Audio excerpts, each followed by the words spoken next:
Hello friends, welcome to Sudha learning teacher channel. मेरा नाम सुधा सरस्वती है।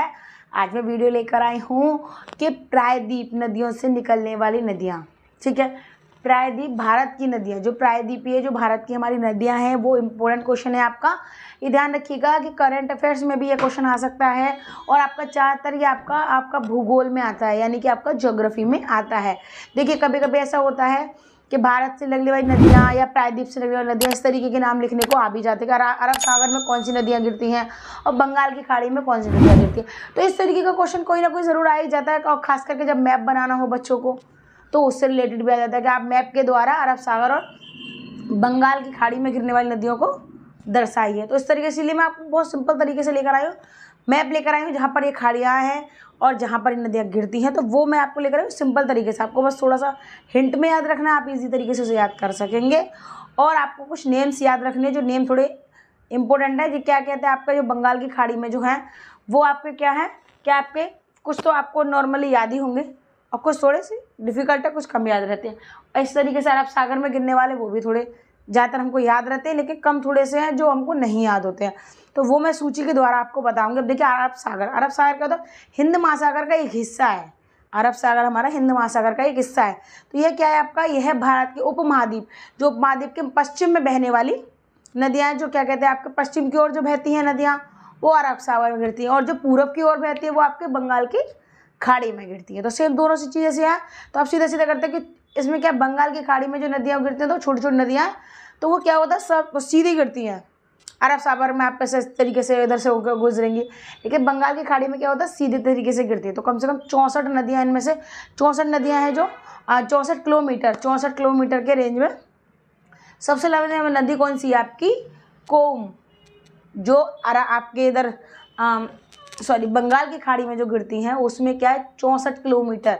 सबसे लंबी नदी है, उसका नाम है कोम नाम है। अब देखिए, ध्यान समझेंगे कि गंगा और ब्रह्मपुत्र जो दोनों नदियों का संगम होता है, वो जो विसर्जित जगह होती है तो वो कहाँ पर होती है, आपकी बंगाल की खाड़ी में होती है। इस चीज़ का आप ध्यान समझेंगे। मैंने आपको बताया कि अरब सागर और बंगाली खाड़ी में। तो अब मैं आपको मैप के द्वारा उनके नाम बताऊंगी। बहुत इंपॉर्टेंट क्वेश्चन, आप ध्यान से समझ लीजिएगा।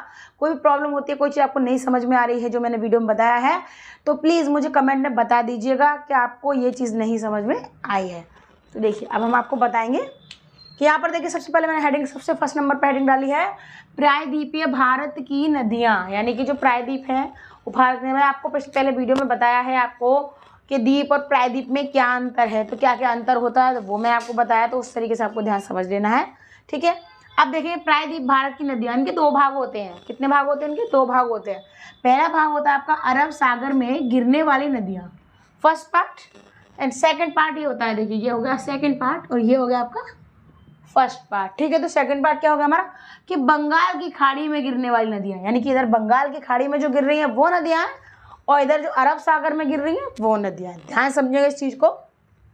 हमने मैप के द्वारा भी बताई है आपको कि ये बंगाल की खाड़ी में गिरने वाली हैं और ये आपके अरब सागर में गिरने वाली है। तो मैप के थ्रू इस तरीके से आपको बहुत ईजी तरीके से याद करना है। अब देखिए, सबसे पहले हम देखेंगे अरब सागर में गिरने वाली नदियाँ, उनके नाम देखेंगे। सबसे पहले देखेंगे लूनी, दूसरा क्या आपका साबरमती, ये जो अरब सागर में गिर रही उन नदियों के नाम है, ठीक है।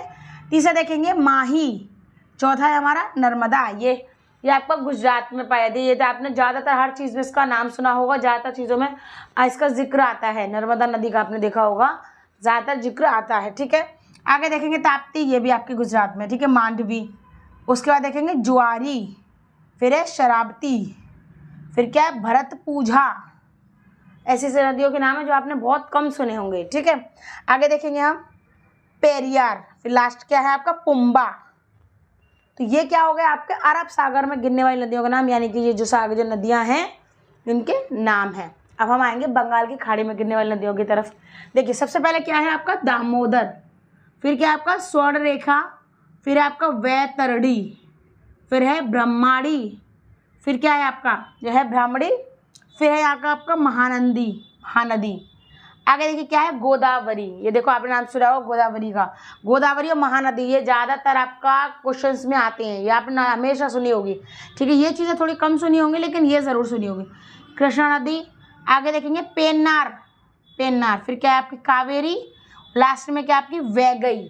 तो ये क्या आपके बंगाल की जो खाड़ियों में गिरती हैं उन नदियों का नाम है। यानी कि देखिए इस तरीके ग्रीन वाला जो स्ट्रक्चर बना हुआ है वो बंगाल की खाड़ियों में गिरने वाली नदियों के नाम है, और जो रेड में बने हुए वो आपकी अरब सागर गिरने वाली। वो इस तरीके से अलग अलग करके गाइड आपको समझ में आए और आपको दर्शाने में कोई दिक्कत ना हो। तो इस तरीके से मैं मैप में आपको बताया था कि आपको एग्जाम अगर आते हैं पेपर में क्वेश्चन आ जाता है कि अरब सागर में गिरने वाली नदियों के नाम और आपको बंगाल की खाड़ी में गिरने वाली नदियों के नाम आपको एक छोटे से मैप पे दर्शाने हैं, तो आपको इस तरीके से आप उनको दर्शा सकते हैं। अगर आपको मेरी वीडियो पसंद आए तो प्लीज़ लाइक शेयर कमेंट करना ना भूलें और मेरे चैनल को सब्सक्राइब ज़रूर कर लें, बेल आइकन को दबाना ना भूलें। धन्यवाद।